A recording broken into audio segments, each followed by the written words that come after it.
Let's graph this sine function. Take a look at those numbers. We have that -3 out front. That's an a value, an amplitude of 3. The negative is that vertical reflection we've seen before.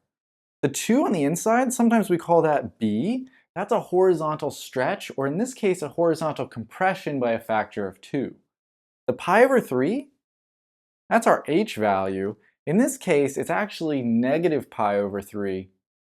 That's a horizontal shift to the left pi over 3 units.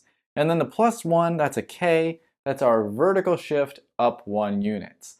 Let's use this information and graph this sine function. Typically when we do this, we count 8 spaces to the left and to the right of the origin. Let's do that. 1, 2, 3, 4, 5, 6, 7. 8 in there. Not my best drawing to scale. Let's find the period first. The period for sine and cosine is given by 2 pi over b. In this case, b is 2 pi over 2. This will be 1 pi. So our function should do 1 complete period in an x distance of pi. So let's put pi right here. And our graph should do 1 complete wave from the origin to pi before we do any shifts. Normally sine bounces between 1 and -1. But that amplitude, that a value of 3, that will magnify it. That means our function would bounce between 3 and -3. However, we have that k value of +1, so that will shift everything up 1 unit.